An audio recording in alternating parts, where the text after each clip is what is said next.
সম্মানিত সাবেক কাউন্সিলর আলহাজ সাবের আহমেদ সওদাগর সাহেব, মাহফিল উপস্থিত থাকবেন হাজী শামসুল হক সাহেবের সুযোগ্য সন্তান মোহাম্মদ আমিনুল হক দোলন সাহেব সহ মাহফিল ইন্তেজামিয়া কমিটি, পবিত্র ঈদ মিলাদুন্নবী সাল্লাল্লাহু আলাইহি সাল্লাম উদযাপন কমিটি, আমার সামনে বসে থাকা এবং মাইকের আওয়াজ শুনছেন দাড়িপাকা বুড়ো পুরো মুরব্বী বাবাজিরা, যুবক নওজোয়ান ভাইয়েরা, ছোট্ট ছোট্ট মাসুম বাচ্চা, পর্দার অন্তরালে আছেন আমার অবলা সরলা মা ও বোনেরা, সবার প্রতি আমার আন্তরিক সালাম, মোহাব্বতের আওয়াজে সালামের জবাব প্রদান করবেন। আসসালামু আলাইকুম ওয়া রাহমাতুল্লাহি ওয়া বারাকাতুহু। আপনারা বলেন এই জান্নাতের বাগান হয়েছে, আপনারা খুশি না বেজার? কম খুশি না বেশি খুশি? আপনারা জানেন একজন বেজার, তিনি হচ্ছেন মিস্টার ইবলিস শয়তান, ঠিক না বেঠিক? শয়তান বেজার, আপনারা খুশি। আপনাদের চাইতে আরো বেশি খুশি একটা দল আছে। ওই দলটা দুনিয়ার কোনো দল নয়। ওই দলটা হচ্ছে আজকের জান্নাতের বাগানে যারা যারা উপস্থিত হয়েছেন, এ মাহফিলে যারা শরীক হয়েছেন, তাদের প্রত্যেকের কবরস্থ অন্ধকার কবরে আছেন ওই আহলে আওলাদরা সবচেয়ে বেশি খুশি হয়েছে। কেন? আলোচনার ধারাবাহিকতা আমি সেদিকে নিয়ে যাচ্ছি। গভীর মনোযোগের সাথে আলোচনা শ্রবণ করবেন। আমি আমার আলোচনার ধারাবাহিকতা আমি আহলে বায়াতের মর্যাদার উপরে আলোচনা করব। তারপর অম্বিকায় আপনারা যারা আসলেন আপনাদের কবরবাসী তারাও খুশি। কেন খুশি আমি আপনাদেরকে সেটা বলার চেষ্টা করতেছি। অন্ধকার কবরের মধ্য থেকে বৃহস্পতিবার দিবাগত রাত্রে মানে শুক্রবার আগন্তক রাত্রে আমার আল্লাহ পাক রব্বুল আলামিন প্রত্যেকটা কবরের বাসীর রুহুগুলাকে উন্মুক্ত করে দেয়। আর ওই রুহুগুলা উন্মুক্ত হওয়ার পরে দুনিয়ার জমিনের মধ্যে তাদের আওলাদের কাছে চলে আসে। আওলাদের কাছে আসার পরে ওই আওলাদগুলার কাছে যখন আইসা দেখে দুনিয়ার সন্তানেরা মাহফিলের মধ্যে বসে আছে, জান্নাতের বাগানের মধ্যে বসে আছে, ওই কবরবাসীগুলা যখন কবরের মধ্যে ফিরে চলে যায়, হাদিসে কুদসির মধ্যে প্রমাণ পাওয়া যায়, আমার আল্লাহ পাক রব্বুল আলামিন আমার রাসূলের মাধ্যমে জানায়া দেয়, ওই কবরবাসীগুলা যখন কবরের মধ্যে ফিরে যায়, কবরের মধ্যে যাওয়ার পরে লক্ষ্য করে দেখে তাদের কবরের মধ্যে আর কোনো আযাব দেখা যায় না। আল্লাহর কাছে ডাক দিয়ে বলে, আল্লাহ গো, ও দয়াল আল্লাহ, আমার কবরের মধ্যে আমি কঠিন আযাব দেখতে পাইলাম, এখন তো কবরের মধ্যে ফিরে আসার পরে আর কোনো আযাব দেখতে পাই নাই। আমার আল্লাহ পাক রব্বুল আলামিন ডাক দিয়ে বলে, বান্দা গো, ওই কবরের মধ্যে কেমনে তুমি আযাব দেখবা? কারণ দুনিয়াতে তোমার সন্তান, দুনিয়াতে তোমার মা, দুনিয়াতে তোমার বাবা, দুনিয়াতে তুমি তোমার যে আওলাদদেরকে রেখেছো, ওই আওলাদগুলা জান্নাতের বাগান মাহফিলের মধ্যে বসে সুবহানাল্লাহ পড়ে, আলহামদুলিল্লাহ পড়ে, আল্লাহু আকবার পড়ে, দুরূদ শরীফ পড়ে। এগুলা পড়ার কারণে তুমি যখন তাদের পাশে দিয়ে এসে ঘোরাফেরা করতেছ, আল্লাহর কসম আজকে প্রত্যেকটা কবরবাসীর রূহগুলা আমাদের ডাইনে বামে ঘোরাফেরা করতেছে। হাদিস শরীফের আলোকে আমার নবী বলতেছে, ওই কবরবাসীগুলা আপনার আমার সামনে হাতগুলা কেমন ভাবে বাড়ায়া দেয়, হাতগুলা বাড়ায়া বাড়ায়া দিয়া দিয়া একটা ভিক্ষুক যেমন ভাবে মানুষের কাছে আল্লাহর ওয়াস্তে ভিক্ষা চায়, আপনার আমার বংশের মানুষ যারা কবরে তারা আমাদের সামনে এমন ভাবে হাত বাড়িয়ে দিয়ে রেখেছে আর বলতেছে, ও আমার আওলাদেরা, আমাদের মাগফিরাতের জন্য দোয়া করো, ওয়াল ইস্তিগফারু লাহুমা, ক্ষমার জন্য দোয়া করো, ওয়া ইনফাযু আহাদিহিমা, আমাদের মনের আশা পূরণের জন্য দোয়া করো। যখন আপনি দোয়া করেন, ওই কবরবাসীগুলা কবরের মধ্যে যায় দেখে তাদের কবরের মধ্যে নাজাতের ফয়সালা হয়ে গেছে। আর যদি আয়েশা দেখে আপনি তাদের জন্য দোয়া করেন না, আপনি দুনিয়ার ব্যবসা বাণিজ্য নিয়ে ব্যস্ততা দেখাচ্ছেন, আপনি দুনিয়ার ঘরের মধ্যে টিভি সিরিয়াল দেখে ব্যস্ততা দেখাচ্ছেন, আল্লাহর হাবিব বলে ওই কবরবাসীগুলা কবরে যাওয়ার পরে গো, ওই কবরের মধ্যে যায় দেখে জাহান্নামের আগুন দাউ দাউ করে জ্বলে। ফি নারি জাহান্নামা খালিদিনা আবাদা, আমার আল্লাহ পাক রব্বুল আলামিন তাদেরকে জাহান্নামের অতল গহ্বরের মধ্যে রেখেছেন। শুধু তাই নয়, খালিদিনা ফিহা আবাদা, তারা জাহান্নামের মধ্যে চিরস্থায়ী বাসিন্দা হয়ে চলতে থাকবে। আল্লাহর হাবিব বলে ওই জাহান্নামের মধ্যে চলতে থাকবে একটাই মাত্র কারণ, তারা আওলাদরা তার জন্য দোয়া করেন নাই। আর আজকে এই শিকল বাঁধা সঙ্গের ক্লাবের এত সুন্দর জান্নাতের বাগানে যারা বসলেন, আইডব্লিউ কলোনির মধ্যে এই জান্নাতের বাগানে আপনারা যারা বসলেন, পর্দার অন্তরালের মা বোনেরা যারা বসলো, একবার যদি এই জান্নাতের বাগানের মধ্যে বৈশা আপনি আপনার আওলাদদের জন্য দোয়া করতে পারেন, আমার আল্লাহ পাক রব্বুল আলামিন আপনার বংশের প্রত্যেকের কবরের আযাব মাফ করে দিবে। জোরে বলে সুবহানাল্লাহ। সাহাবায়ে কেরাম বলে ইয়া রাসূলুল্লাহ, ও মায়ের নবী, দয়াল নবী, রাহমাতুল লিল আলামিন নবীজি, আপনি বলতেছেন তাদের কবর আযাব মাফ করে দিবে, আপনি তাদের জন্য দোয়া করবেন। আপনি দুনিয়াতে যদি মাটি কাটেন, মাটি কাটার জন্য আপনাকে 300 টাকা বেতন দেওয়া হবে, 500 টাকা বেতন দেওয়া হবে। আপনি যদি দুনিয়াতে কোনো কর্ম করেন, ওইটার জন্য দৈনিক আপনাকে 500-1000 টাকা বেতন দেওয়া হবে। আর আপনি যদি কবরবাসীর জন্য দোয়া করেন, আপনার মনে প্রশ্ন জাগতে পারে তার জন্য দোয়া করলে আমাকে কি দেওয়া হবে আমি তো জানি না। আমার রাসূল বলতেছেন তাদের জন্য দোয়া করলে ও মাগফিরাতু লাহুমা, তারাও আপনার জন্য কবর থেকে দোয়া করে। জোরে পড়েন সুবহানাল্লাহ। এই জন্য বাবাজিরা, বন্ধুরা, আমরা সকল কবরবাসীদের জন্য মাগফিরাত কামনায় দোয়া করব। আর সেই দোয়া করার আগে আজকে আমরা আহলে বায়াতের আলোচনা শ্রবণ করব। ওই আহলে বায়াতের আলোচনা শ্রবণ করার আগে একটাবার মুহাব্বতে দুরূদ শরীফ আদায় করেন। সালাতুন ইয়া সালামুন ইয়া হাবিবাল্লাহ আলাইকুম সালাতুন ইয়া।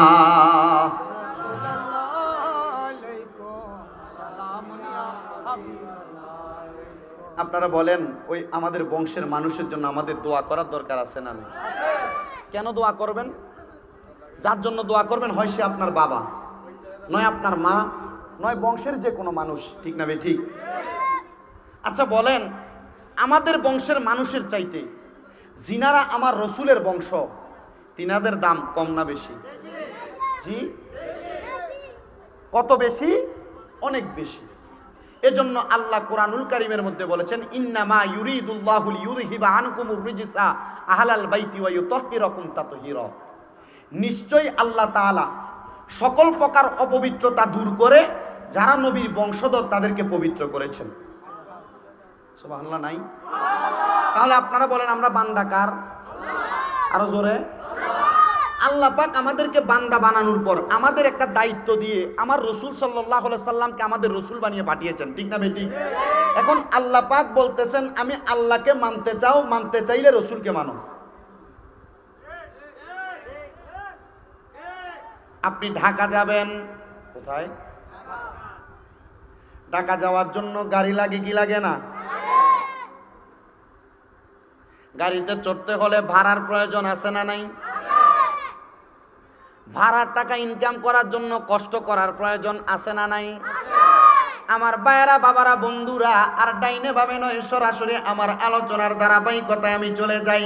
আমার আল্লাহ বলে, বান্দারা, আমি আল্লাহ পর্যন্ত আসার জন্য তোমার একটা মাধ্যম লাগবে। জি, মাধ্যম লাগবে।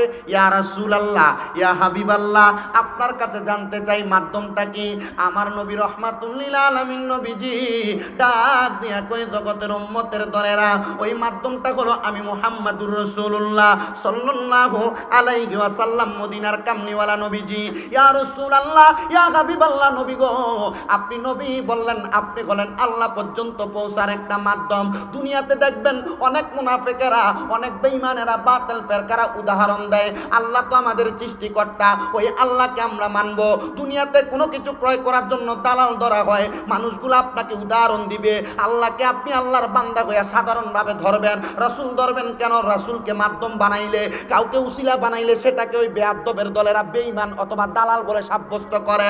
আল্লাহ বলে দালাল নয়, দালাল নয়, আমি আল্লাহকে পাওয়ার জন্য উত্তম মাধ্যম হলো নবী মুহাম্মাদুর রাসূলুল্লাহ সাল্লাল্লাহু আলাইহি ওয়াসাল্লাম।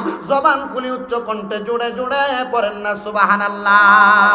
আমার ভাইয়েরা, বাবারা, বন্ধুরা, আইডব্লিউ কলোনির আমার বাবাজিরা, বন্ধুরা, পর্দার অন্তরালের মা বোনেরা, একটু মনোযোগের সাথে আলোচনা শ্রবণ করার চেষ্টা করবেন। এবার আমার আল্লাহকে পাওয়ার জন্য রসুলের এতাআতের প্রয়োজন, রসুলের ইত্তেবা প্রয়োজন। এবার আমার রসুল সাল্লাল্লাহু আলাইহি ওয়াসাল্লাম, মদিনার রাহমাতুল লিল আলামিন নবী আমার বলতেছে, হে আমার উম্মতের দলেরা, আমি রসুলকে যারা ভালোবাসো, তোমরা আমার আহালকে ভালোবাসো, তোমরা আমার আওলাদকে ভালোবাসো, আমার বংশধরকে ভালোবাসো। ইয়া রাসূলুল্লাহ, ইয়া হাবিবাল্লাহ, নবী আপনার কাছে জানতে চাই আপনার আহাল কারা, আপনার আওলাদ কারা, আপনার বংশধর কারা? আমার রাসূল সাল্লাল্লাহু আলাইহি ওয়াসাল্লাম নবী আমার বলতেছেন আমার আহাল কারা তোমরা শুনে নাও। ইয়া রাসূলুল্লাহ, ইয়া হাবিবাল্লাহ, নবীজি আপনার আহাল কারা? এবার আমার নবীর হাদিস শরীফ লক্ষ্য করেন, তিরমিজি শরীফের হাদিস, খরাসতুন নাবিয়্যা সাল্লাল্লাহু আলাইহি ওয়াসাল্লাম একদিন ফজরের সময় আমার নবী ওনার ঘর মুবারক থেকে বের হয়ে গেলেন। আমার নবী বের হওয়ার পরে আমার রহমাতুল লিল আলামিন নবীজি দাখালতুল বাইতাল ফাতেমা, আমার নবী মা ফাতেমাতুজ জাহরা রাদিয়াল্লাহু তাআলা আনহার হুজরা মুবারকের মধ্যে প্রবেশ করলেন। মা ফাতেমাতুজ জাহরা রাদিয়াল্লাহু তাআলা আনহার হুজরার মধ্যে প্রবেশ করার পরে আমার রাসূল আসসালামু আলাইকুম ইয়া আহলে বায়াত পাকে পাঞ্জাতন বলে সালাম প্রদান করলেন। আসসালামু আলাইকুম ইয়া আহলে বায়াত বলে সালাম প্রদান করলেন। আমার রাসূল সাল্লাল্লাহু আলাইহি ওয়াসাল্লাম যখন সালাম প্রদান করলেন, আমার নবী লক্ষ্য করে দেখলেন আমার নবীর সামনে নবীর কলিজা টুকরা কন্যা হযরতে ফাতেমাতুজ জাহরা রাদিয়াল্লাহু তাআলা আনহা আগমন করলেন। আর জোরে বলবেন না সুবহানাল্লাহ। ও বন্ধুরে, ও আমার নবীর উম্মতের দলেরা, যখন আমার নবীর সামনে মা ফাতেমা আগমন করলেন, আমার নবী জিজ্ঞাসা করে, হে ফাতেমা, তুমি তো আমার সামনে আগমন করলা, আমার কলিজার টুকরা জামাতা মানে তুমি ফাতেমার স্বামী হযরতে আলী রাদিয়াল্লাহু তাআলা আনহু কোথায়? এবার আগমন করলেন হযরতে আলী রাদিয়াল্লাহু তাআলা আনহু। হযরতে আলী রাদিয়াল্লাহু তাআলা আনহু আগমন করার পরে আমার নবী ডাকলেন, ও ফাতেমা, হযরত ইমাম হাসান হযরত ইমাম হুসাইন রাদিয়াল্লাহু তাআলা আনহু কোথায়? তারা দুইজন আগমন করলেন। আমার নবী আছেন একজন, হাদিস শরীফ প্রমাণ করে আমার নবী যখন মা ফাতেমাতুজ জাহরা রাদিয়াল্লাহু তাআলা আনহার ঘর মুবারকের মধ্যে প্রবেশ করলেন, নবীজির শরীর মুবারকের মধ্যে কালো রঙের একটা পশমি চাদর পরা ছিল। কি রঙের চাদর পরা ছিল? আমার রাসূল সাল্লাল্লাহু আলাইহি ওয়াসাল্লাম ওই চাদর মুবারকটা পইরা নবীর কন্যার ঘর মুবারকের মধ্যে প্রবেশ করার পরে নবী আমার বলতেছে, দাখালতু ফাতেমা, ও ফাতেমা তুমি আমার চাদরের নিচে প্রবেশ করো। সুম্মা দাখালতু আলিয়ান, হযরত আলী তুমি আমার চাদরের নিচে প্রবেশ করো। নবী আমার বলে, সুম্মা দাখালতু হাসাইনা, হযরত ইমাম হাসান আমার চাদরের নিচে প্রবেশ করো। সুম্মা দাখালতু হুসাইনা, ইমাম হুসাইন তুমি আমার চাদরের নিচে প্রবেশ করো।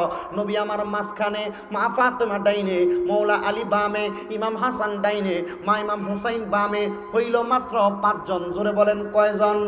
এবার একজন আশিক রাসূল বলতেছে, এই 5 জনকে বলা হয় আহলে বায়াত। আমার নবী চাদরের নিচে ঢুকাইয়া আল্লাহর কাছে দোয়া করতেছে, আল্লাহুম্মা হাউলাই আহলু বাইতি, আল্লাহ আপনি এদেরকে কবুল করেন, এরা হচ্ছে আমার আহলে বায়াত। জি জি জি, আহলে বায়াত। একজন আশিক বলতেছে, ও মনোবাই, আমার নবীজি সিন্ধুক হইয়া মারেফতের তালা দিয়া হাসান হুসাইন রাখছে ডাইনে বাই, মা ফাতেমা শিকল হইয়া তালাটা রাখছে আটকায়া, স্বামী নিছে আলী মর্তুজাই রে মন পাগলা মনুরাই, ও তুই ডুব দিলি না পাকে দরিয়ায়। সুবহানাল্লাহ। আর ওখানে বলবেন না সুবহানাল্লাহ। আমার ভাইরা, বাবারা, বন্ধুরা, যখন আমার নবী 4 জনকে ভিতরে ঢুকাইলেন, এবার আমার নবী বলে, এরা আমার আহলে বায়াত, এরা হলো আমি নবীর বংশধর। আমাকে সাবজেক্ট দিয়েছেন আহলে বায়াতের গুরুত্ব, এদের কত দাম, এদের কত মর্যাদা। এবার আমার রাসূল আল্লাহর কাছে দোয়া করলেন। দোয়া করার সাথে সাথে আমার আল্লাহ বললেন, ও আমার নবী মুহাম্মদ মুস্তাফা আহমদ মুস্তাফা সাল্লাল্লাহু আলাইহি ওয়াসাল্লাম, আপনি এদেরকে সম্মান করেন এবং এদেরকে আমি আল্লাহ পবিত্র বানাইলাম। আমি জানতে চাই, আল্লাহ কাউকে পবিত্র বানাইলে ওই পবিত্রটা কি কম পবিত্র না বেশি? জোরে বলেন, কম পবিত্র না বেশি? এবার আমার নবী বলে, এদেরকে যারা ভালোবাসবে তারা হবে জান্নাতি, এদেরকে যারা মোহাব্বত করবে তারা হবে জান্নাতি। ইয়া রাসূলুল্লাহ, ইয়া হাবিবাল্লাহ, কেন? আপনি নবীর কাছে জানতে চাই। এবার আমার নবী শিখিয়ে দেয়, 1 নাম্বার, এদের সদস্যদের মাঝে আমি আছি 1 নাম্বার। আমি নবীকে আমার আল্লাহ বলেছেন, ওয়ারাফা'না লাকা যিকরাক, আমি নবীর সম্মান আল্লাহ বাড়াইছেন। আল্লাহর চাইতে সম্মান কেউ বাড়াইতে পারবে না, এই জন্য সম্মান করবা। 2 নাম্বার, আমি নবীর পরে এই সদস্যদের মধ্যে একজন আছে, যার নাম হযরতে মওলা আলী মুশকিল কুশা, তোমরা তাকেও সম্মান করবা। বলে কেন? আমার নবী বলতেছেন, আনা মাদিনাতুল ইলমি ওয়া আলিয়ুন বাবুহা, আমি নবী আলেমের শহর, হযরত আলী সেই শহরের দরজা, এই জন্য হযরত আলীকেও সম্মান করবা। 2 নাম্বার, আমার মা বোনেরা যারা যারা আলোচনা শ্রবণ করতেছেন, ওনারা তো জান্নাতের মধ্যে প্রবেশ করবেন, ওনারা কার সাথে জান্নাতে থাকবেন? আমার নবী বলে, আর ফাতেমাতু সাইয়্যিদাতুন নিসাই আহলিল জান্নাহ, মা ফাতেমা হলো জান্নাতের মহিলাদের সরদারিনী, এই জন্য মা ফাতেমার সম্মান করবা। ইয়া রাসূলুল্লাহ, আপনার সম্মান বুঝলাম, আপনার আহলের সম্মান বুঝলাম, হযরত আলীর সম্মান বুঝলাম, মা ফাতেমার সম্মান বুঝলাম, কিন্তু মা ফাতেমার দুইটা সন্তান, এদের সম্মান আমি কেমনে বুঝবো? আমার নবী বলে, ও যুবক ভাইয়েরা, আজকে শিকল বাজার সংঘ ক্লাবের যত উদ্যোগের যুবক ভাইয়েরা মাহফিলের ইন্তজাম করেছে, এলাকাবাসীরা সহযোগিতা করেছে, তোমরা যে মাহফিলের ইন্তজাম করলা, কেন করলা? লাভটা তোমাদের কি হবে?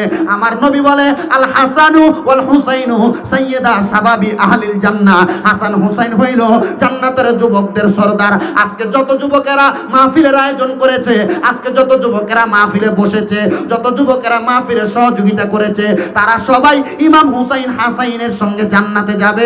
জোরে জোরে বলেন সুবহানাল্লাহ। এবার আমার ভাইয়েরা, তাদেরকে সম্মান করবেন তাদের যোগ্যতার কারণে, শুধু কি এই জন্য সম্মান করবেন? আল্লাহর হাবিব বলে, না রে না, ইয়া রাসূলুল্লাহ, নবীজি, ও মায়ার নবীজি গো, আপনি বলেন না এদেরকে সম্মান করার একটা কারণ আপনি নবী আমাদেরকে শিখিয়ে দেন। আমার রাসূল সাল্লাল্লাহু আলাইহি ওয়াসাল্লাম নবী বলে, আমি নবী এদেরকে বড় ভালোবাসি, আমি নবী এদেরকে বড় মুহাব্বত করি। আমার রাসূল বলে, কেমন মুহাব্বত করি, কেমন ভালোবাসি? তোমরা আমি নবীর জবান মোবারকের কথার দিকে তাকাও। ইয়া রাসূলুল্লাহ, আহলে বায়াতের সম্মান, আহলে বায়াতের সম্মানের ব্যাপারে আপনি নবী কি প্রদান করেছেন? বলে, আমি নবী বলতেছি না, আমার আল্লাহ পাক রব্বুল আলামিন শিখিয়ে দিতেছে। আহলে বায়াতের হিকমতের মর্যাদা যারা বুঝতে পারলো, তারা দুনিয়াতে জান্নাতি হয়ে ইন্তেকাল করলো। ইয়া রাসূলুল্লাহ, কিভাবে জানতে চাই? আমার নবী বলতেছে, আমার আহলে বায়াত যারা, এরা হলো নূহ নবীর কিস্তির মতো। সুবহানাল্লাহ, সুবহানাল্লাহ বলে। নূহ নবীর জামানায় প্লাবন হওয়ার কারণে অনেক মানুষ ওই প্লাবনের মধ্যে প্লাবিত হয়েছে, ডুবে গিয়েছে। আর আমার রাসূল বলে, ওই নূহ নবীর নৌকাতে যারা উঠেছে, ওই মানুষগুলা বেঁচে গেছে। যারা আমার আহলে বায়াতকে ভালোবাসলো, তারাও বেঁচে যাবে। নবীজি, ইয়া রাসূলুল্লাহ, আপনারা আহলে বায়াতকে ভালোবাসলে দুনিয়ার মানুষ বেঁচে যাবে। নবীজি, তাদের ভালোবাসার ব্যাপারে আপনি আমাদেরকে আরো কিছু ইঙ্গিত প্রদান করেন। নবী আমার বলে, আমি দয়াল নবী, রহমাতুল লিল আলামিন নবী, একদিন মসজিদে নববীর মধ্যে আমি নবীজি সুন্দর করে ফজরের নামাজের পরে বসে রইলাম। আমি নবী যখন মসজিদে নববীর মধ্যে বসে রইলাম, আমি লক্ষ্য করে দেখলাম আমার ঘরের মধ্যে থেকে হঠাৎ করে বের হয়ে ইমাম হাসান আর ইমাম হুসাইন রাদিয়াল্লাহু তাআলা আনহু আগমন করলেন। আগমন করার পরে আমি দয়াল নবী ইমাম হাসান রাদিয়াল্লাহু তাআলা আনহুকে আমার ডান রান মুবারকের উরুর মধ্যে বসাইলাম, ইমাম হুসাইন রাদিয়াল্লাহু তাআলা আনহুকে আমার বাম রান মুবারকের উরুর মধ্যে বসাইলাম। ইয়া রাসূলুল্লাহ, ইয়া হাবিবাল্লাহ, তাদেরকে এত সুন্দর করে বসাইলেন কেন? নবী আমার বলে, আমি বসানোর পরে আমি নবীজি আর একটা কথাও বলি নাই। নবীজি কেন? আমার নবী বলেন, আমি কথা না বলার কারণে আমার আল্লাহ পাক আসমান থেকে সাথে সাথে জিব্রাইলকে নাজিল করেছেন। আচ্ছা বলেন, জিব্রাইলকে কি আল্লাহ পাক দুনিয়াতে সাধারণ কোনো কাজের জন্য পাঠায়? অবশ্যই গুরুত্বপূর্ণ কোনো কাজ। মদিনার কামলিওয়ালা নবী বলে, উম্মত, যখন হযরতে জিব্রাইল আগমন করলেন গো, আমি দেখলাম হযরতে জিব্রাইল আমার সামনে এসে বসে রইলেন। আর আমি নবীর সামনে এক চোখে কান্না, অন্য চোখে আমি নবীর দিকে কেমন করে জানি তাকিয়ে আছেন। আমি জিজ্ঞাসা করলাম, ইয়া কি জিব্রাইল, ও হযরতে জিব্রাইল, আপনি আমার সামনে বসে রইলেন, কারণটা কি আপনার কাছে আমি জানতে চাই। নবী আমার বলে, হে জিব্রাইল, আমার কাছে আসার কারণটা তুমি আমাকে একটা বার বলে দাও। এবার হযরতে জিব্রাইল আলাইহিস সালাতু ওয়াস সালাম বলেন, ইয়া রাসূলুল্লাহ, আপনার ডান রান মুবারকের মধ্যে যাকে আপনি বসায় রাখলেন আর বাম রান মুবারকের মধ্যে আপনি যাকে বসায় রাখলেন, আমার আল্লাহ আদেশ করেছেন গো নবী, এদের দুইজনের মধ্য থেকে আপনি একজনকে আল্লাহর রাস্তায় দান করে দেওয়া লাগবে। আমার রাসূল বলে, জিব্রাইল, ও জিব্রাইল, আমি রাসূল এই দুইজন নাতিকে বড় ভালোবাসি, এদেরকে বড় মোহাব্বত করি, আমি রাসূল এদেরকে দিতে পারবো না, তুমি চাইলে আমার আল্লাহর কাছে ফরিয়াদ জানাও। আমি নবীর দুইটা সন্তান আছে, একটা সন্তানের নাম ছিল তৈয়ব আর একটা সন্তানের নাম ছিল তহের। এই দুইটা ছেলে সন্তানের মধ্য থেকে আমার আল্লাহকে বলো, আমার আল্লাহ যেন আমার একটা সন্তানকে নিয়ে যায়। জিবরাইল আমার আল্লাহর কাছে গেলেন। আল্লাহ নবী বলেছে নবীর একটা সন্তানকে নিয়ে আসতে, তবুও আমার নবীজি নবীর নাতিদেরকে দিবে না।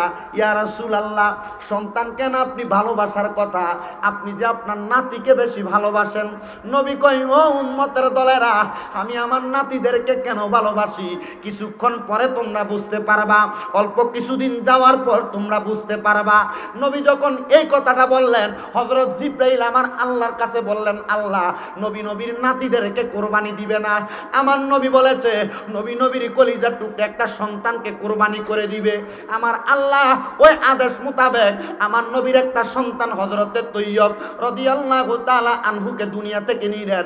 ইন্না লিল্লাহি ওয়া ইন্না ইলাইহি রাজিউন। যখন আমার নবী ওনাকে নিয়ে গেলেন, নিয়ে যাওয়ার পরে আমার আল্লাহর রাস্তার মধ্যে উনি চলে গেলেন। এবার আমার আল্লাহ অল্প কিছুদিন পরে আমার নবীর কাছে আবার জিবরাইলকে পাঠাইলেন। ওই দিনও সেম ভাবে আমার নবীর সামনে হযরতে জিবরাইল আগমন করলেন। লক্ষ্য করে দেখলেন আমার নবীর ডান রান মুবারকের উপরে আর বাম রান মুবারকের উপরে ইমাম হাসান আর ইমাম হুসাইন রাদিয়াল্লাহু তাআলা আনহু বসে রইলেন। এমন টাইমে হযরতে জিবরাইল বলে, ইয়া রাসূলুল্লাহ, ইয়া হাবিবাল্লাহ, নবীজি আমার আল্লাহ খবর পাঠাইছে আপনার দুইজন নাতি, এদের থেকে একজনকে আমার আল্লাহর রাস্তায় দিয়ে দেওয়ার জন্য। আমার নবী কয়, ও জিবরাইল, অল্প কিছুদিন আগে না আমার আল্লাহ এই খবর পাঠাইছেন, আজকে আবার কেন পাঠাইছেন? জিবরাইল বলে, আমার আল্লাহ কেন পাঠাইছেন আমার আল্লাহ এটা সবচাইতে বেশি ভালো জানে। আমার আল্লাহকে যা বলো, ও জিবরাইল, আমি এই সন্তানের মধ্য থেকে দুইজন থেকে একজনকেও দিতে পারবো না। আমার আল্লাহকে বলো আমার আরেকটা সন্তান আছে যার নাম তগের, আমার আল্লাহ যেন তাকে নিয়ে যায়। জোরে জোরে পড়েন না বাবা, আল্লাহু আকবার। বন্ধুরা রে আমার, ও আমার আজকে এত সুন্দর আইডব্লিউ কলোনি জান্নাতের বাগানের বাবাজিরা, বন্ধুরা, নবী আমার নবীর দ্বিতীয় সন্তানটাকে আল্লাহ রাস্তার মধ্যে দিয়ে দিলেন। দুইজন সন্তানকে হযরতে জিবরাইল আলাইহিস সালাতু ওয়াস সালাম আমার দয়াল নবীর আদেশ মোতাবেক আল্লাহ রাস্তার মধ্যে কবুল করে ফেলেছে। এমন ভাবে দুইজনকে যখন নিয়ে গেলেন, আমার হযরতে জিবরাইল আলাইহিস সালাতু ওয়াস সালাম আমার আল্লাহর কাছে জিজ্ঞাসিত করে, আল্লাহ আপনি তো আপনার বন্ধুর নাতিকে চাইছেন, আপনার বন্ধু না সন্তানকে দিয়েছে।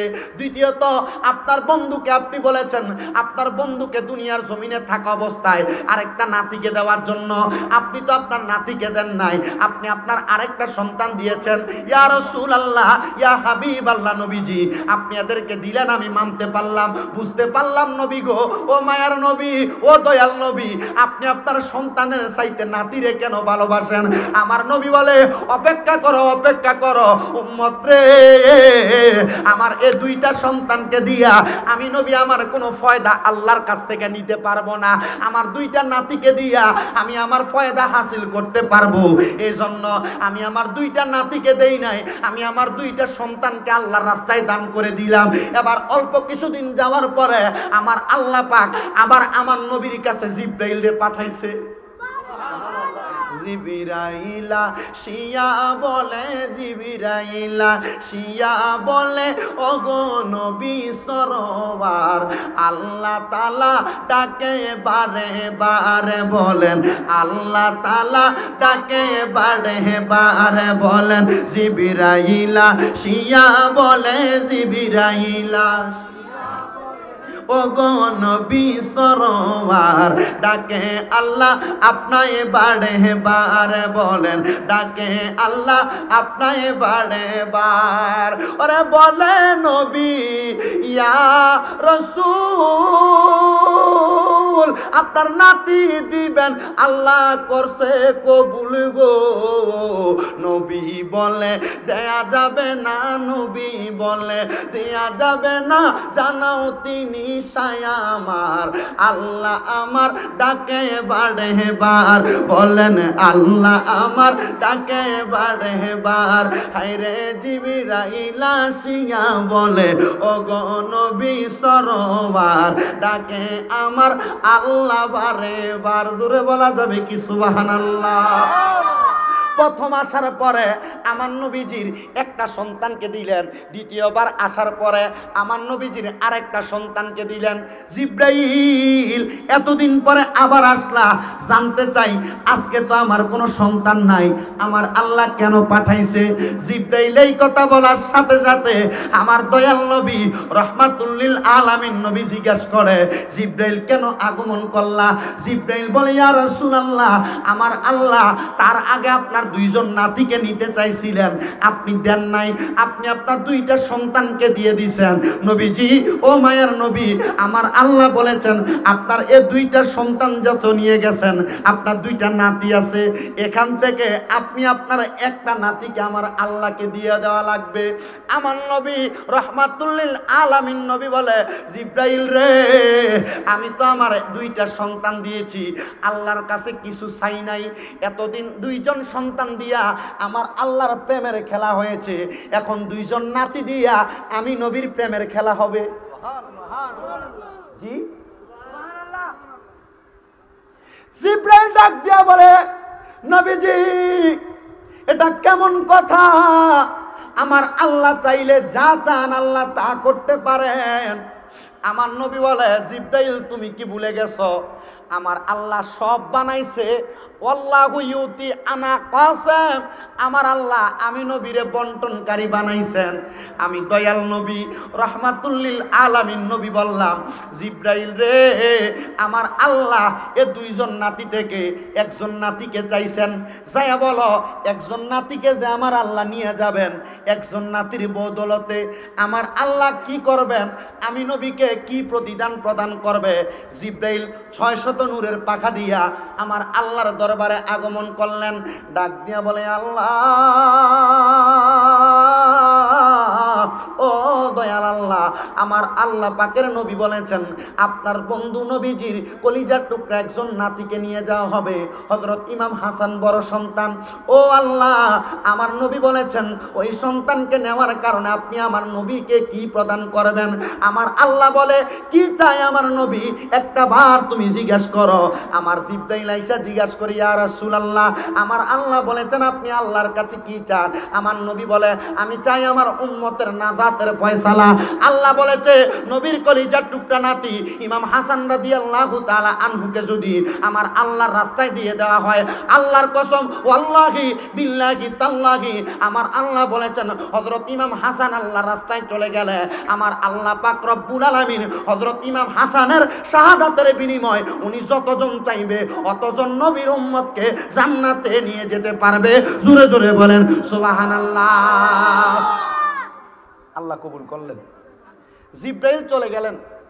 কিছুদিন পরে আবার নবীর দরবারে মদিনার কামলিওয়ালা নবী অবাক, ও জিব্রাইল, তোমাকে তো এতবার আসার কথা নয়, আজকে তুমি কেন আমার দরবারে এত বারবার আসতেছো? জিব্রাইল বলে, ইয়া রাসূলুল্লাহ, ইয়া হাবিবাল্লাহ নবীজি, আমার আল্লাহ পাঠাইছেন আপনার আরেকজন নাতি আছে, এই নাতিটাকে আপনি আল্লাহর রাস্তায় দিয়ে দেওয়া লাগবে। জি, বলেছিলাম নবীর দুইজন নাতি জান্নাতের মুরব্বিদের সর্দার। জি, জান্নাতের মুরব্বিদের সর্দার। কাদের সর্দার?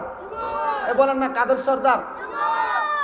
আচ্ছা, যারা জান্নাতের সর্দার ওনাদেরকে যদি নিয়ে যেতে হয়, এমপি সাহেবকে আজকে দাওয়াত করেছেন, এমনি করেন নাই, বিভিন্ন মাধ্যমে যাওয়া লাগছে। তো যিনারা জান্নাতের যুবকদের সর্দার ওনাদেরকে যদি আল্লাহ নিয়ে যাইতে হয়, ওনাদের বিনিময় আছে না নাই? জি।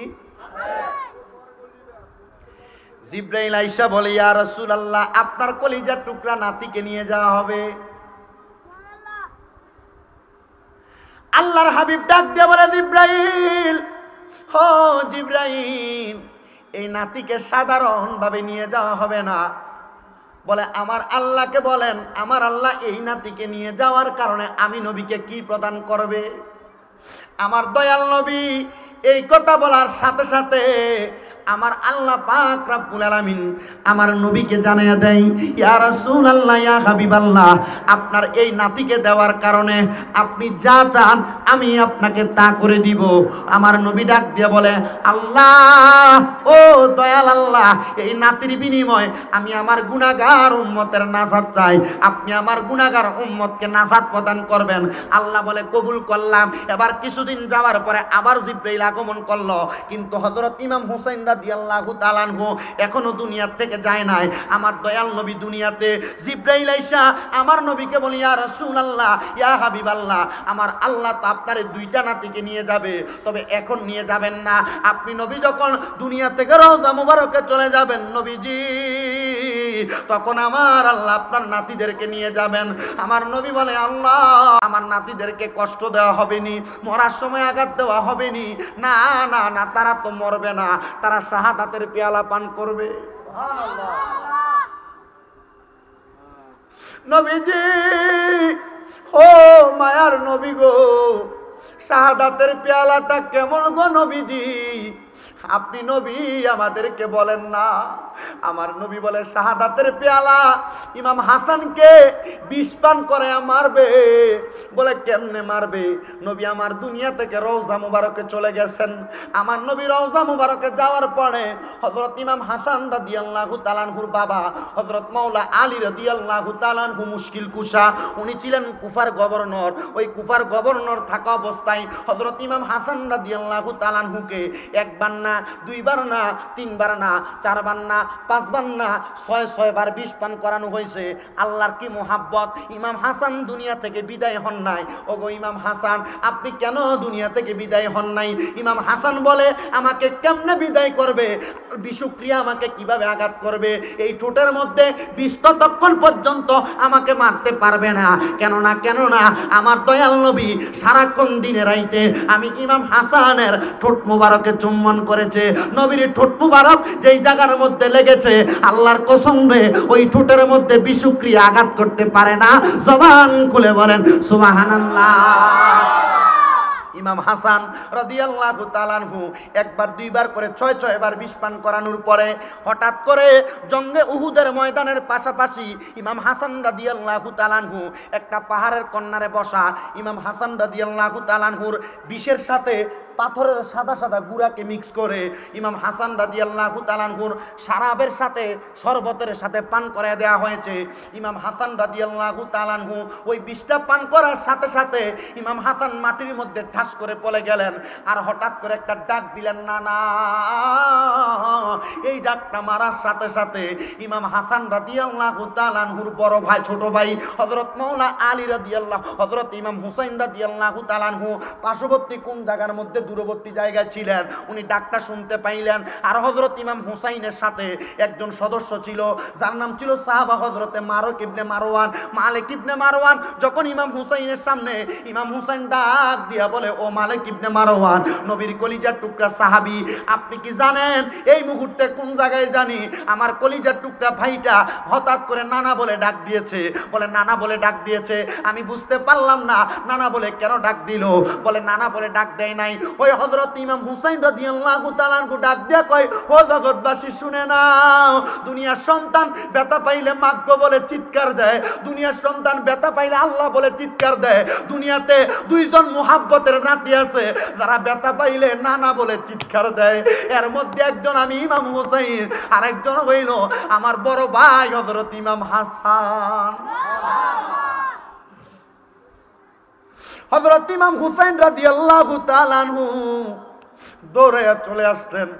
আইসা দেখতেছি ইমাম হাসান রাদিয়াল্লাহু তাআলা আনহু মাটির মধ্যে, মরুভূমির বালির মধ্যে গড়াগড়ি খাইতেছে। জিজ্ঞাসা করে, ভাই আপনি বলেন না কেন মাটির মধ্যে ভাবে গড়াগড়ি করেন? আমাকে বিষ পান করিয়ে দেওয়া হয়েছে। ভাইজান, কে করাইছেন? একটাবার বলেন। ইমাম হুসাইনের একটু জালালি হালত ছিল, হঠাৎ করে দাঁড়িয়ে কোমর থেকে তরবারিটা বের করে ডাক দিয়ে বলেন না কে আপনারে বিষ পান করাইছে। হযরত ইমাম হাসান ওই সময় ইমাম হুসাইন রাদিয়াল্লাহু তাআলা আনহুকে ওয়াজ করে শোনাই, ইন্নাল্লাহা মা'আস সাবিরিন, নিশ্চয় ধৈর্য ধারণকারীর সাথে আমার আল্লাহ আছে। ভাইজান আপনি চিন্তা করবেন না, আমার বিষ পান করাইছে ওই ব্যক্তিগুলা যাদের মাথার মধ্যে টুপি ছিল, যাদের মাথায় পাগড়ি ছিল, পাঞ্জাবি ছিল, আল্লাহর কসম এরা আমার বিষ পান করাইছে। বলেন না গো কারা তারা, তাদের পরিচয়টা কি? বলে অন্য কোনো পরিচয় না, এরা মুনাফিক মুসলমান। ইমাম হুসাইন বলে একটা বার আমারে বলো না, আমি তাদের গলার মধ্যে তরবারিটা চালাইয়া দেই। ইমাম হাসান বলে না না না, ও ভাই হযরত ইমাম হুসাইন, এখন যদি তাদেরকে আপনি কতল করে দেন, এখন যদি তাদেরকে আপনি মেরে ফেলেন, এদেরকে মেরে ফেললে আমার নানার গুনাহগার উম্মতেরা আখিরি জামানার মধ্যে থাকবে, চট্টগ্রামের উম্মতেরা, বাংলাদেশের উম্মতেরা, সারা পৃথিবীর হুসাইনি প্রেমিকেরা থাকবে। এদের ঈমান পরীক্ষা করার জন্য এমন কিছু ইয়াজিদি মুসলমান লাগবে, ইয়াজিদি মুসলমান থাকলে এদের ঈমান পরীক্ষা করা হবে। দুনিয়াতে আসার পরে ইমাম হাসান হুসাইনকে নিয়ে গুস্তাকি করবে, আর গুস্তাকি করলে যারা ইমানদার তাদের প্রতিবাদ করবে, আর যারা বেঈমান তাদের রসাতলের মধ্যে পড়ে যাবে। আপনারা বলেন আমরা কি এদিদের পক্ষে থাকবো না হুসাইনের পক্ষে থাকবো? আর উপরে বলে হুসাইনের পক্ষে থাকতে চাই কি চাই না? জগতের বন্ধুরা, আরে ও নবীর উম্মতের দলেরা, একটু মনোযোগের সাথে আলোচনা শ্রবণ করার চেষ্টা করবেন। আমার দয়াল নবীর নাতি ইমাম হাসান বারবার বলতেছে, ও আমার ভাইজান, আমারে কেউ মারছে, আপনি তাদেরকে আঘাত করবেন না। আর ইমাম হুসাইনের কথাটা একজন আশেক সুরে সুরে বলতেছে, আরে ও ভাই, কহে একবার শুনি, ওরে কে তোমারে খাওয়াইলো জহর, নবীজির পরানি রে, ভাইরে আমার সোনার চন্দ্রমণি। আরে ও ভাই, ইমাম হুসাইন ইমাম হাসান রাদিয়াল্লাহু তাআলা আনহুকে বলছে, আপনাকে কে বিষ পান করাইছে একবার নাম বলেন, তার কল্লা আলাদা করে দিব। ইমাম হাসান বলে না, বিষ পান করাইছে তার নাম বললে আখিরি জামানার উম্মতের ঈমান পরীক্ষা করার জন্য বেঈমান থাকবে না। আশেক সুরে সুরে লেখছে, আরে ও ভাই, কহে একবার শুনি, ওরে কে তোমারে খাওয়াইলো জহর, নবীজির পরানি রে, ভাইরে আমার সোনার চন্দ্রমণি, ভাইরে আমার সোনার চন্দ্রমণি। আকাশ কান্দে বাতাস কান্দে, কান্দে দরিয়ার পানি, ওরে দুই পুত্র হারাইয়া কান্দে, মা ফাতেমা জননী রে, ভাইরে আমার সোনার চন্দ্রমণি। আল্লাহ বলে, ও জিবরাইল, জিবরাইল যাও না রে চলিয়া, ওরে ৭০,০০০ ফেরেশতা আনো জানাজার লাগিয়া রে, ভাইরে আমার সোনার চন্দ্রমণি। দুনিয়ার ইতিহাসে কোন মানুষের জানাজাতে ৭০,০০০ ফেরেশতা আসে নাই। নবীর নাতি ইমাম হাসানের জানাজা পড়ার জন্য আমার আল্লাহ ৭০,০০০ ফেরেশতা পাঠাইছে। বাইরে ও চট্টগ্রামের বাবারা, ওই ইমাম হাসান রাদিয়াল্লাহু তাআলা আনহু যখন দুনিয়া থেকে রওজাতে চলে গেলেন, এবার আসলো ইমাম হুসাইন রাদিয়াল্লাহু তাআলা আনহুর পালা। হযরত ইমাম হুসাইন রাদিয়াল্লাহু তাআলা আনহুর একটা সন্তান যার নাম হলো হযরত ইমাম জৈনুল আবিদিন, ওনাকে নিয়ে চলে গেলেন কারবালার ময়দানে। একদিন হাঁটতেছে, দুই দিন হাঁটতেছে, আবার আল্লাহ পাক রব্বুল আলামিন ইমাম হুসাইন রাদিয়াল্লাহু তাআলা আনহুরে কুফার ময়দানের মধ্যে থেকে হঠাৎ করে কারবালার ময়দানের মধ্যে প্রবেশ করাইলেন। কারবালার ময়দানে প্রবেশ করার সাথে সাথে ইমাম হুসাইন রাদিয়াল্লাহু তাআলা আনহু আর অন্য কোনো কথা বলতেছেন না। কারবালার ময়দানে ঢুকে উনি বুঝতে পারলেন এই জায়গাটার অন্য কোনো জায়গা না, এই জায়গাটার নাম হলো কারবালা। ইমাম হুসাইন রাদিয়াল্লাহু তাআলা আনহু কারবালার ময়দানে প্রবেশ করার সাথে সাথে ওনার সন্তান হযরতে জয়নুল আবিদিন সহ চলে গেলেন তাবু করার জন্য। খেজুর গাছের ডাল কাটবে, খেজুর গাছের ডালের মধ্যে আঘাত করে, লক্ষ্য করে দেখে খেজুর গাছের ডালে আঘাত করলে কষ বাইর হওয়ার কথা, কষ আসতেছে না, খেজুর গাছের ডাল থেকে রক্ত বাইর হচ্ছে। কেন কেন কেন? বলে হযরতে জয়নুল আবিদিন জিজ্ঞেস করে, বাবা কোনোদিন খেজুর গাছের মধ্যে আমি কষ ছাড়া রক্ত দেখতে পাই নাই, এই খেজুর গাছ থেকে কেন রক্ত বাইর হয়?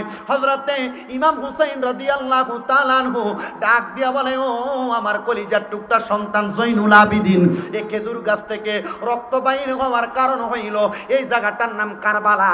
এই জায়গার মধ্যে আমি ইমাম হুসাইনে পাক রাদিয়াল্লাহু তাআলা আনহুর গলা মোবারকের মধ্যে তরবারি চালিয়ে দেওয়া হবে, আপনি কষ্ট পাবেন না। আব্বা জান চলেন আমরা ফিরে যাই। বলেন না না না, ফিরে যাওয়া যাবে না, আমার নানা ওসিয়ত করে গিয়েছেন আমি ইমাম হুসাইন যদি কারবালার ময়দানের মধ্যে শাহাদাত বরণ করি, এই কারবালার ময়দানে শাহাদাত বরণ করার কারণে আমার আল্লাহ পাক আমি ইমাম হুসাইনে পাকের প্রত্যেক ফোঁটা রক্ত মুবারকের বিনিময়ে আমার নানার লক্ষ লক্ষ কোটি কোটি গুনাহগার উম্মতকে জান্নাতেই বানায়া দিবে। আর জোরে বলবেন না সুবহানাল্লাহ। বন্ধুরা রে আমার, ও আমার আইডব্লিউ কলোনির বাবাজিরা, এবার ইমাম হুসাইন রাদিয়াল্লাহু তাআলা আনহু বাড়ির মধ্যে গেলেন, মানে ওনার তাঁবুর মধ্যে গেলেন। সুন্দর তাঁবু গাড়াইয়া যখন দাঁড়াইলেন, এমন টাইমে ইমাম হুসাইন রাদিয়াল্লাহু তাআলা আনহুর স্বামী সকলিজার টুকরা স্ত্রী হযরতে সাহারা বানু আয়েশা ডাক দিয়ে বলে, ও আমার স্বামী, আমার কলিজার টুকরা সন্তান হযরতে আসগরকে আমি আপনাদের কাছে প্রবেশ করলাম, হযরতে আসগরকে আপনি আপনার কাছে পাইলেন। ও স্বামী, হযরতে আসগরের মুখের মধ্যে কোনো পানি নাই, পানির পিপাসায় হযরত আসগর বড় অসুস্থ হয়ে যাচ্ছে। স্বামী গো, হযরতে আলী আসগরকে আপনি একটু পানি পান করান। পানি পান করানোর কথা বলার সাথে সাথে ইমাম হুসাইনে পাকের জিহ্বাটা বের করে হযরতে আলী আসগরের মুখের মধ্যে প্রবেশ করিয়ে দিয়েছে। আহারে, আলী আসগরের মুখের মধ্যে জিহ্বাটাকে টানতেছে, কোনো পানি পায় না, শুকনা জিহ্বার মধ্যে কোনো লালাও আসতেছে না। এবার হঠাৎ করে সাহারা বানু, ও স্বামী গো, আপনি হযরতে আলী আসগরকে আপনি পুরাত নদীর পারে নিয়ে যান। পুরাত নদীর পারের মধ্যে যাওয়ার পরে দেখতেছি ইবনে জিয়াদের লোকেরা পুরাত নদীটাকে বন্ধ করে রেখেছে। ওই পুরাত নদী বন্ধ করার কারণে হযরত ইমাম হুসাইন বারবার পানি চায়, তারা পানি দিবে বলে ইমাম হুসাইনকে সামনে ডাকলেন। এমন একটা তীর মারছে, ওই তীরটা মারার সাথে সাথে হযরতে আলী আসগরের বুকের মধ্যে লেগে গেছে। পানি পান করাবে দূরের কথা রে মুসলমান, পানি পান করায় নাই, জান্নাতের সুদা পান করাইয়া দিছে।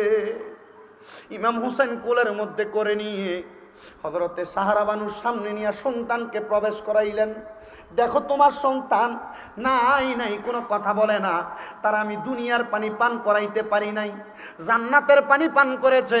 বলে হ্যাঁ, জান্নাতের পানি পান করেছে। এই জন্য আশেক বলে, পুরাতে নদীর পানি রে বন্ধ করে দিল রে, কাছে যেতে দিল না সে ঠাই।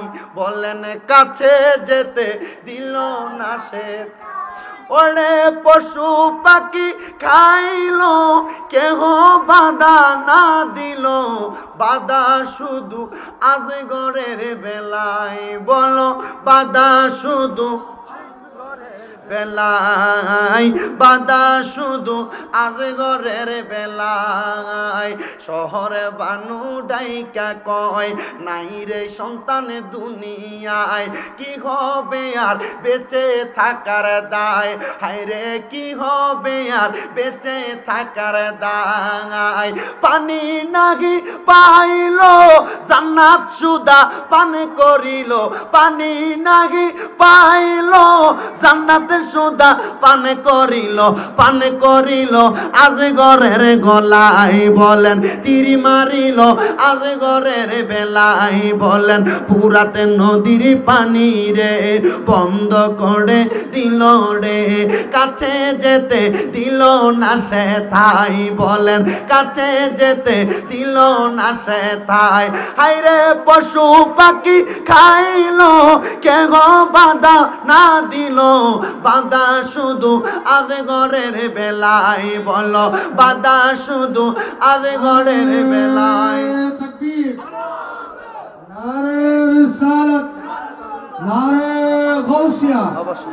ইমাম হুসাইন রাদিয়াল্লাহু তাআলা আনহু লক্ষ্য করে দেখলেন, ইমাম হুসাইন রাদিয়াল্লাহু তাআলা আনহুর কলিজার টুকরা সন্তানের বুক মুবারকের মধ্যে তীর মেরে দেওয়া হয়েছে। ইমাম হুসাইন রাদিয়াল্লাহু তাআলা আনহু বলেছে, যতই তীর মারো না কেন এ তীর সহ্য করা এবং আমার সন্তানকে দুনিয়ার জমিন থেকে জান্নাতের সুধা পান করা, আমি ইমাম হুসাইনে পাক মৌলা আলীর সন্তান, মদিনার কামলিওয়ালা দয়াল নবীর কলিজার টুকরা নাতি, আমি জান্নাতের সুধা পান করব। তবে নয় নয় নয়, এ জান্নাতের সুধা পান করার কারণে আল্লাহ পাক আমি ইমাম হুসাইনের প্রত্যেকটা আওলাদদেরকে জান্নাতি করে এবং তাদের বিনিময়ে নবীদের গুনাহগার উম্মতদেরকে আহলে বায়াতের মুহাব্বতে জান্নাতি বানাবেন। জোরে পড়েন সুবহানাল্লাহ।